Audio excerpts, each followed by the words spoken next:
পুতিফার, বলুন মহামান্য বাদশাহ। তুমি কি এইমাত্র খোদার দরবার থেকে আসলে নাকি? পুতিফার,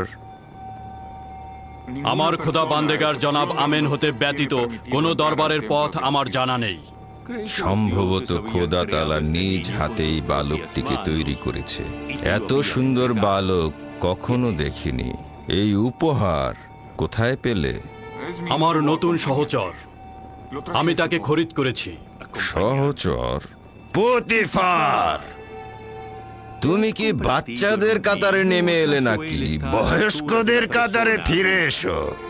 নেহায়েত বালক, কিন্তু বড়দের মতোই জ্ঞানী ও সূক্ষ্ম বিষয়ে পারদর্শী। এসব কি বলছো তুমি? সে তো এখনো মিশরের বাদশাকে তাজিম করতেই শেখেনি।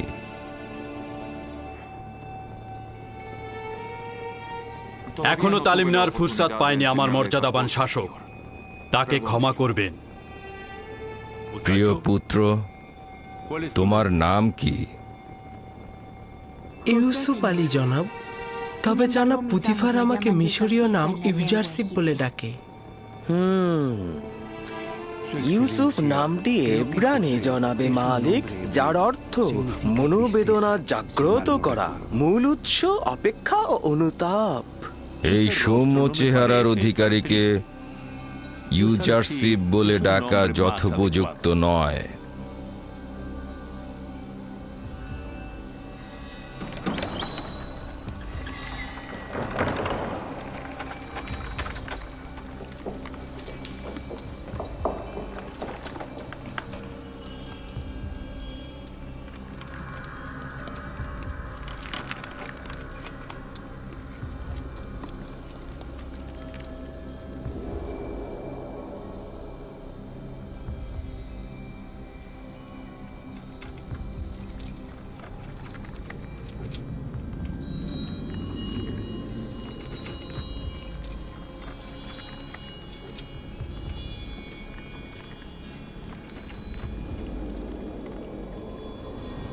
খুব ভালো ইউজারসিফ।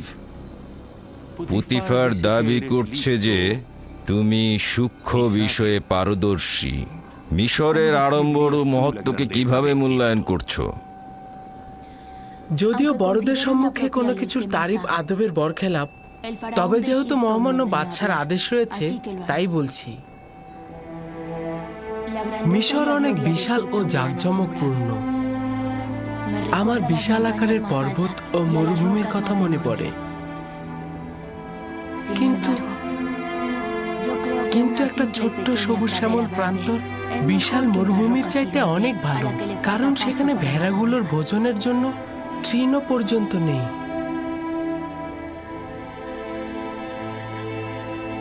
তার মানে কি মিশরের কুদরত ও বিশালতাকে পর্বতের ন্যায় ভাবছো? কিছুটা সেই রকমই আলী জনাব। কুদরত বঞ্চিতদের সেবায় ব্যবহার হলে সেটির সৌন্দর্য মহান। সাবাস, সাবাস ইউজারসিফ। তুমি প্রমাণ করেছো পুতিফার তোমার সম্পর্কে অযৌক্তিক বাক্য বলেনি।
এই তাজিম শাসকের উত্তরাধিকারীর পক্ষে বেমানান।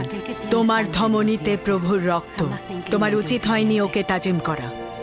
আমি নিজ ইচ্ছায় তাজিম করিনি আম্মাজান। কি করে যে হয়ে গেল বুঝতে পারছি না।